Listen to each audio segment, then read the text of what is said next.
All right, so we'll put those aside. All right, and we were just checking during the short break to make sure these hoses, there's a couple of lines here.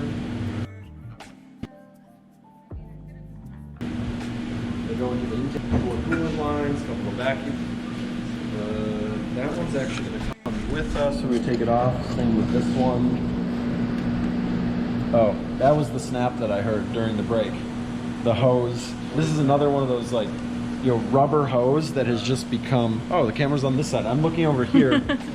So this is one of the vacuum hoses, and it's actually this was rubber, and it's actually just become plastic from 30 years of, you know, heat. Yeah, that's. I thought when I was disconnecting it, we prepped a couple things during the break there. I thought I heard a snap, but I didn't see anything. But luckily, this is the type of stuff we're going to be replacing all this stuff anyway, so no harm done there. And we got actually another coolant line here.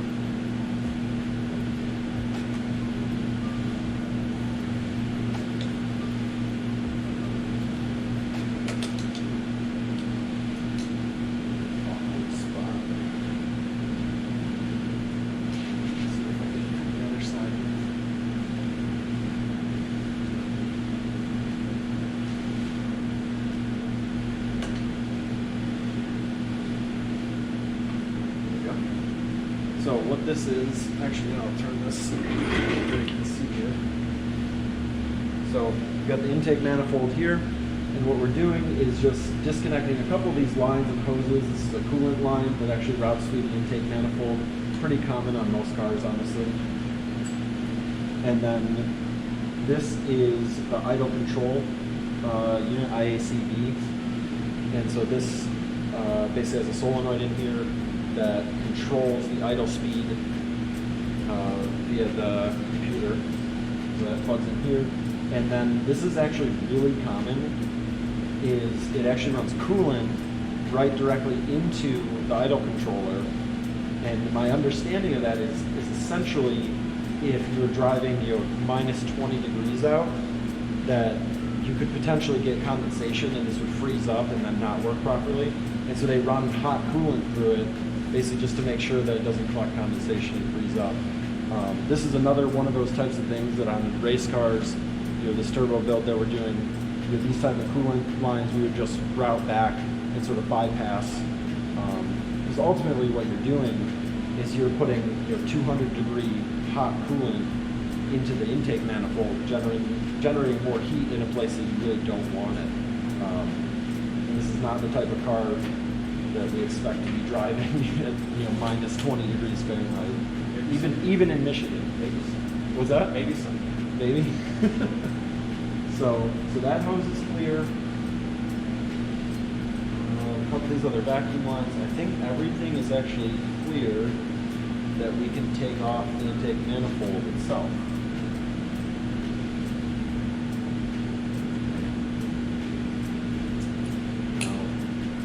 Honda is usually pretty good about this. Honda and Mazda. About giving you a clear path. So these outside ones, the outside ones are going to be no problem at all. But some of these inside guys are pretty inaccessible as far as a wrench. Actually, oh, you know what? I'm going to turn this on. Got the heater turned off to hopefully stop a little bit of the noise. But Honda and a lot of the Japanese companies are very good about things like this. With these bolts, you just are not going to have a lot of room to get any kind of wrench on there. And you know, in a lot of cars, you wouldn't have the clearance, but here, it's actually a pretty much straight shot to get an extension right in there.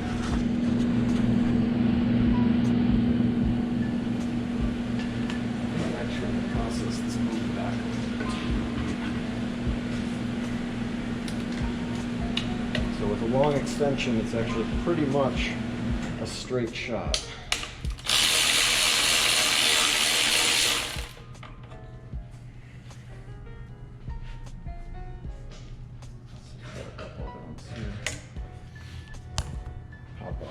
goes here for the crankcase ventilation system.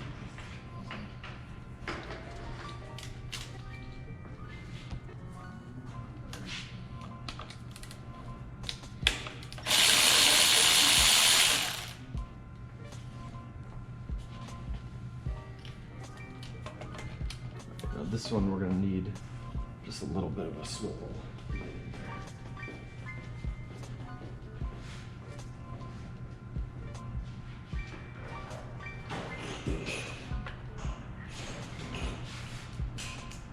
Julian has commented on how this seems to be a lot of work involved in fixing these engines. I would say it's still easier than when you're working on double the cylinders. Yeah, my eyes. Yeah, so yeah, there's, you know, obviously there's a lot going on here, but you're part of some of these things I'm pointing out, right? Like the access for some of these, you know, on some other cars, it's actually ends up being a lot more work because you just don't have as good of access. Obviously we have, again, the luxury of it being on a stand here, which makes everything easier. But yeah, this, you know, this may seem like a lot, but compared to, you know, an average American car, or, you know, a newer model car, which have about 100 more pieces and components, we're pretty fortunate. Like we the work on a GTR. lot of, yeah, like, I don't know if you can see in the shot here, but the GTR up on the side there has a lot more going on as far as complexity, hoses, wires, 2 turbos. So, It's the best access gonna be for this. You know, I was just talking about how Honda did a nice job. Oh, yep. Oh, just a little swivel. Got in there really nicely.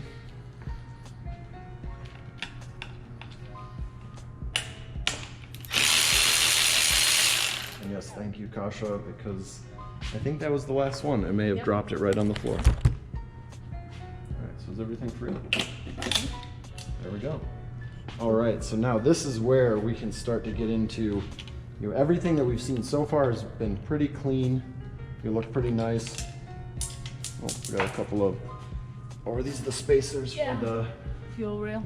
fuel rail? This is one of those things on You the do not want Miatas that we run into constantly. These little spacers that hold on or sort of offset the fuel rail and keep everything in place. It's little plastic, nothing really to it, but I can't tell you how many times we've had this on Miatas where we pull this off and one of these drops and it goes into some sort of black hole. It doesn't come back out on the ground.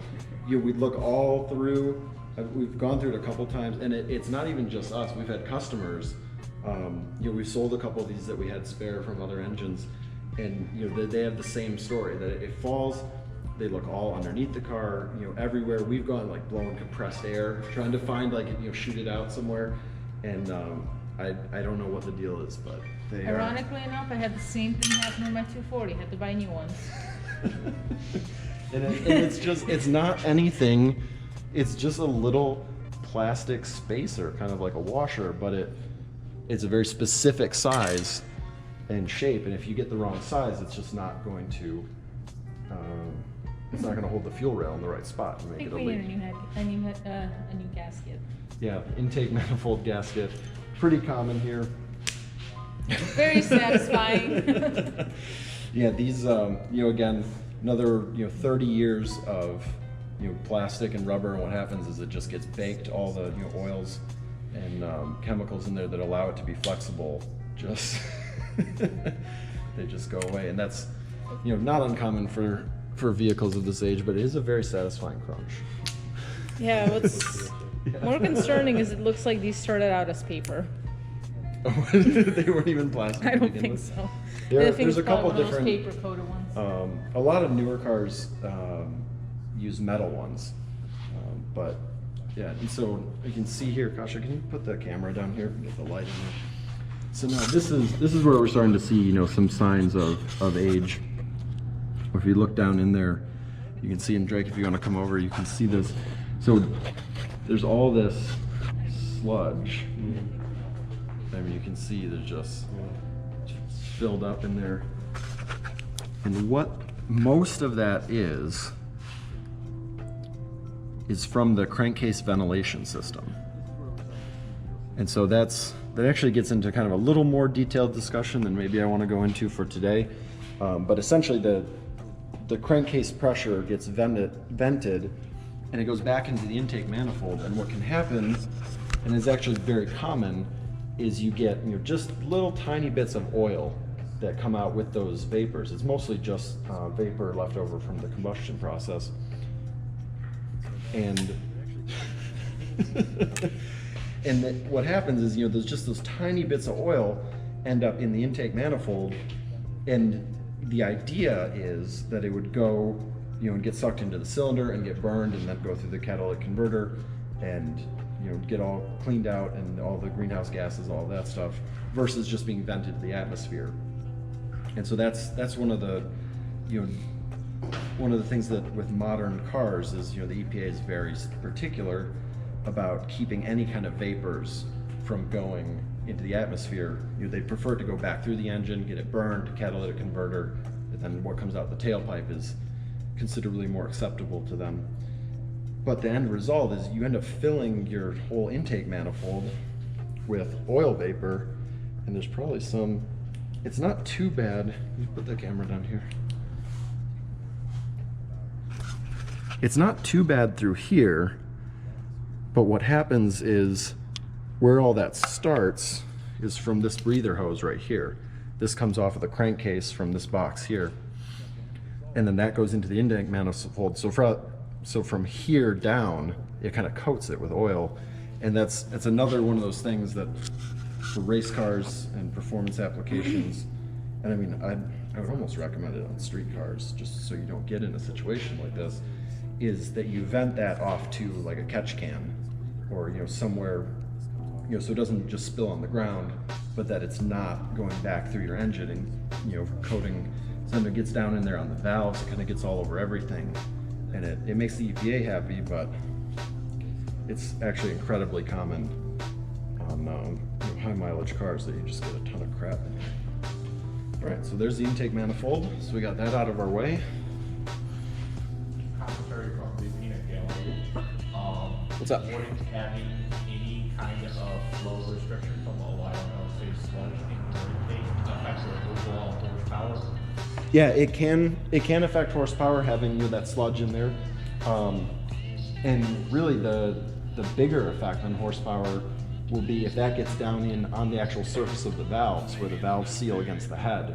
You don't have as good of a seal there, you start losing compression essentially, and compression is where the primary source of where your horsepower is coming from. And that's kind of one of those things that's also very common in BMWs. That's why they do the walnut blasting on those.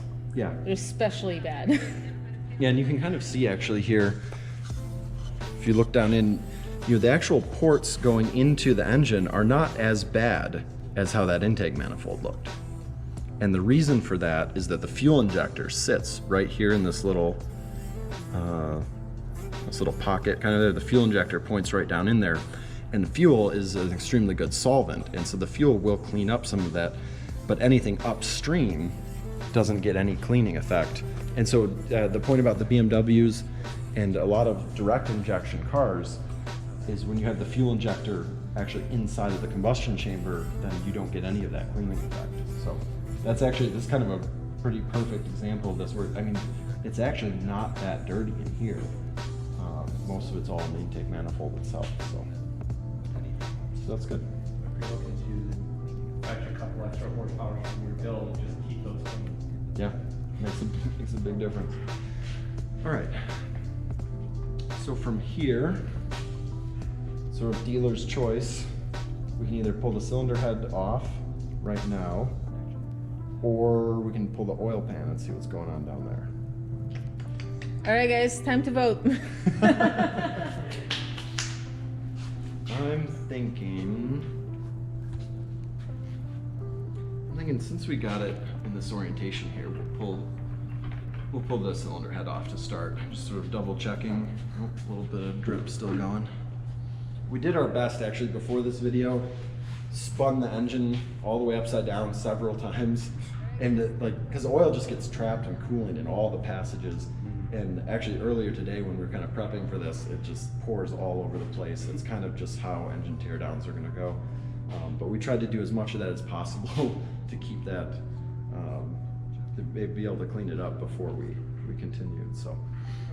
All right, so what we're gonna do is we're gonna pull the cylinder head off, and there are 10 bolts that go through the top here, go directly down into the block, which kind of sandwich the cylinder head directly on there. Those are probably a 14. Yep. Excellent. Except don't use quarter-inch. Quarter-inch 14. That's probably not gonna cut it. You got the big 14. All right. And I was gonna do probably a short extension. Should we just use the power tools? I'd be afraid of stripping anything, but that's me being paranoid. Careful.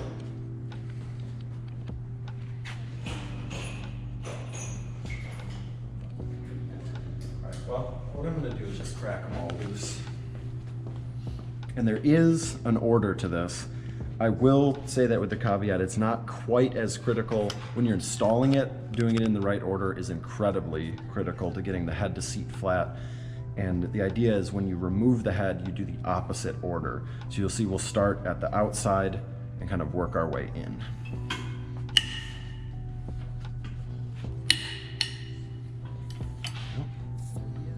And they usually do take quite a bit to break loose. Hence why he wanted the power tool. Yeah. I mean, he's not doing too I bad. don't think you can see the face I'm making when I'm doing this. He's You not want? doing too I bad. can check the camera angle. I would have needed a breaker bar 3 times that size, so. Same. As the spec is off the top of my head for a Honda like this, it's in the order of 70 or so foot-pounds. Not so different than a lug nut, but if you can imagine a lug nut that's been on here for 30 years, they get a little bit stiff.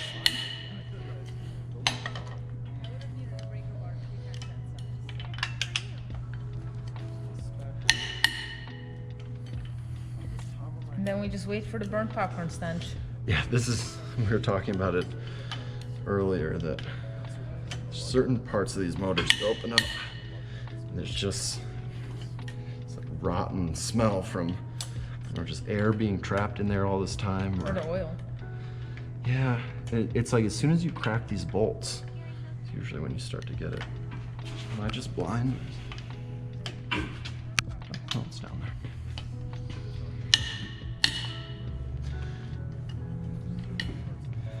So like I was saying, you can kind of see you're starting with the outside ones, and then you sort of alternate sides and like work your way in. So I believe all that's left is the middle. I think all we got, yeah, it's the middle two. And then we bring in the power tools, right? Yes. These are pretty long. All right. The other thing that we're gonna do, tilt this back up a little bit, so I'm gonna take this out. Move this out. The head doesn't just Let's see what we got. This guy. Did we have? okay. I had an adapter.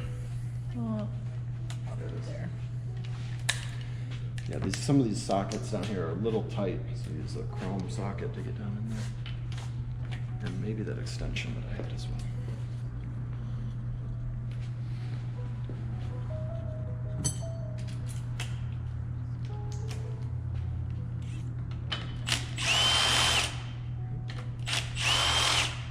Could grab those as we go. So now that they're loose, the order is not as critical, but I'm just doing them in order again, just to sort of visualize what we're talking about. Yep, burnt popcorn. Oh, do you smell it? Yeah. Yep, yeah. It's Now like- that we're letting these out, it's like the air or something that gets trapped in there.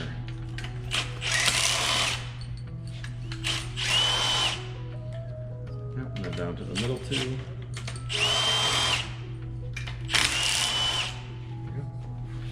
So we got 10 of those bolts. I'm getting my washers out of the phone. Push them out. I think you can. If I over here correctly, the plan is this engine will go forced induction. Yep. Is part of the plan to use extended string? Head bolts. Studs. Yep. Studs, yeah. Exactly right. Yep. So, as a performance upgrade, what we're going to be doing, I think we talked about this a little bit when we were discussing the plan for the build, is versus using a bolt, they make studs, so just threaded on both ends, and it'll be a little more clear once we get the head out of the way how that will work. But the studs will get threaded into the block, and then we'll drop the head over those studs and just put nuts on versus using a bolt. And those will be, ARP seems to be about one of the only suppliers for those. It's like the go-to everyone likes to use. And what that allows for is they're stronger than the stock bolts. And so with the increased combustion pressures of having the turbo and the extra horsepower, what can actually happen, and it's hard to visualize because it's such a big, heavy chunk of steel here and aluminum. Actually, they're both aluminum now that I say that. Aluminum block and aluminum head. With those cylinder pressures, you know, those 10 giant bolts we just took out, if you get enough power, enough force on there, it will actually give you what's called head lift, which is exactly what it sounds like, where the cylinder head will lift away from the block, you know, kind of as those combustion processes happen. It'll kind of like almost bounce on there. And that can allow, all of a sudden then, you know, it's almost like a head gasket issue, but it would only happen, you know, when you're at like full boost. And so sometimes that's a little bit hard to track down, but it's one of those things. The ARP studs are relatively inexpensive, and there's really no downside to going a little overboard and making sure that you're not going to have any issues there. Especially since a lot of the engines, you should not reuse the head studs or head bolts because they will stretch. That's true. Most manufacturers recommend replacing them anyway, so it's another reason why if you're gonna have to buy brand new bolts, you might as well go with the extended strength studs. And I will say, you know, when we're doing a head gasket on just like a regular, you know, street car, the ARP studs are more expensive, and for the average, you know, the average driver, there's no benefit at all. It's really just sort of insurance, you know, when you're starting to do high performance, you know, and boost, of course, that gives you that little extra protection that would honestly be just overkill for a normal street car. Actually, we're gonna pull this engine mount off as well. Maybe we need the big guy.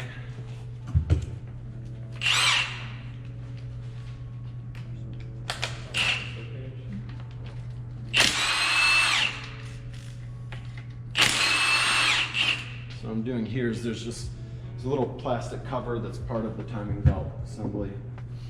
We're just getting that out of the way. I don't think it will really interfere with pulling the head. We're just taking this guy out of the way here. Although, I was wondering that when I was taking the bolts out. I think it is actually trapped by the cam here, but we can take care of that as well. Awkward.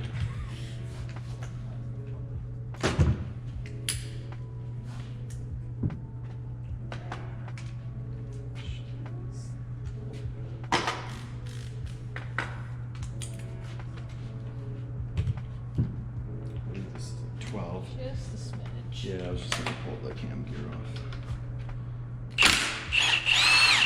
I mean, if this was a French engine, we could potentially flex this to. Yeah, I bet that's not Yeah, as but- flexible as it used to be. Yeah. So that's just the cam gear, which as we were looking in the previous video, we were looking at the timing belt was going around, and then this is the gear that then actually drives the camshaft itself. So you can see misfire. So you can see here, that's where this is the actual camshaft itself, right there, which goes all the way through the head. Nick Geller pointing out that's another place where oil can leak if the seal is sufficiently old. Yes. Most certainly. Yep, and that's what we covered. We talked about it a little bit when we were going over the timing components earlier. This guy right here, in fact, it almost looks like it definitely looks like it was leaking. Yeah, so there's a seal around here. So the camshaft is going to be rotating and the rest of this is not. So you've got a seal around there. So for any of our Miata customers out there who are looking, that's one of those things that we always do with every timing belt. Because once you got the timing belt out of the way, it's really not a big job to replace that. But you know, we've seen cases where, you know, the timing belt gets done, and they don't do the seals, and then 6 months, a year, you know, something later, you're starting to get an oil leak, and it always is, you know, kind of unfortunate to have to essentially redo the entire timing belt job just to get to the seal, because as you can see, that was buried underneath all of the other components here. And the same thing here. Got here, this is the drive gear. It's just a little bit stiff here. Are we keeping the same cam gear? Sorry?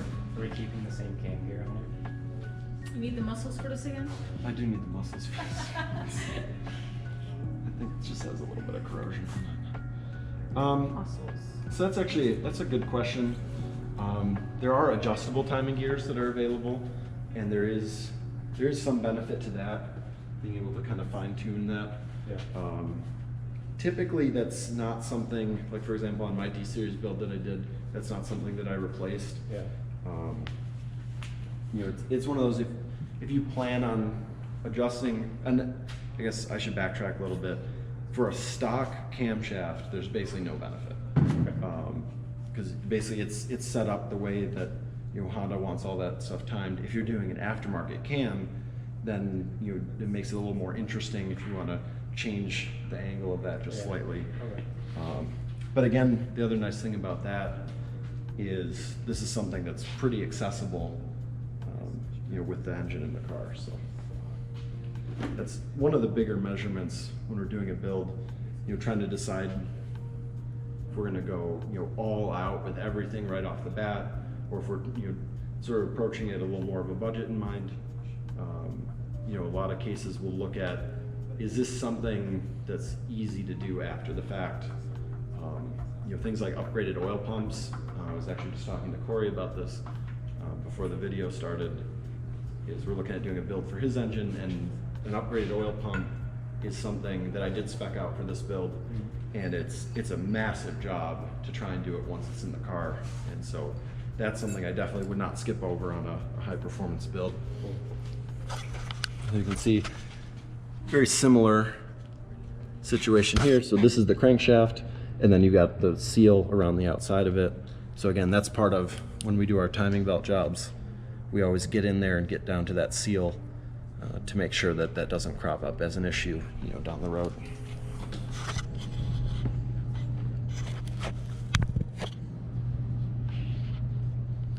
All right. So now at this point, We gotta figure out where we're gonna put that head once we take it off. bench space is filling up pretty quick. Over here for you, Ed, if you'd like. We do have room. Oh, all right. We'll put it over there off screen. And you know what? Maybe we'll bring the camera over there so we can take a peek. So this is going to be our first chance to get a look at the combustion chamber. And then before I start getting into this too far, looks like we've got everything out of the way, and this head should just lift right off. There should not be anything holding it. But just give it a little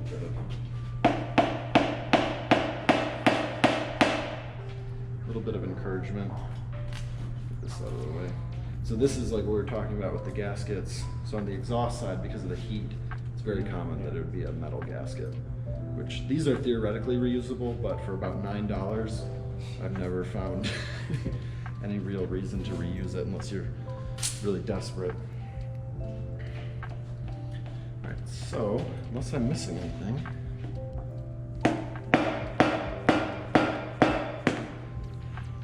try not to be too violent with this.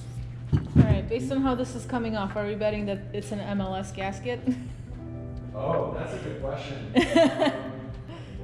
I don't know offhand if Honda made very many things that had like a composite style gasket, but sometimes those can sort of turn into a glue in there.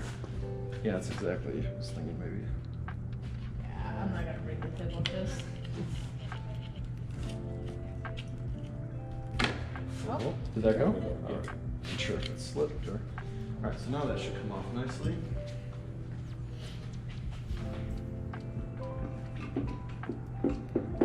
So the only other thing is there are little guide pins that we'll show in a minute here. I could just hold it now. There it is. and MLS. Is it? Yeah, Yeah. you can see right here. Oh, no, that looks like a composite. Oh. I think. Oh, look at it, got nice.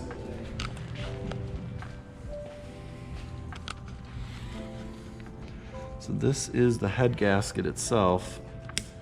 Yeah, so this is, I think somewhere but kind of between an MLS and a composite. It does have a metal structure, but it's not multi-layer. That's what, for you guys following along, MLS stands for multi-layer steel. It definitely looks like a single layer. Yeah, it's like a single layer with a coating. It's usually kind of like a graphite coating. You can see on here it kind of lingers on the head. So this thing is pretty stuck on here, so I'm not going to go too far into digging that structure, but it's not multi-layer. That's what, for you guys following along, MLS stands for multi-layer steel. It definitely looks like a single layer. Yeah, it's like a single layer with a coating. It's usually kind of like a graphite coating. You can see on here it kind of lingers on the head. So this thing is pretty stuck on here, so I'm not going to go too far into digging that.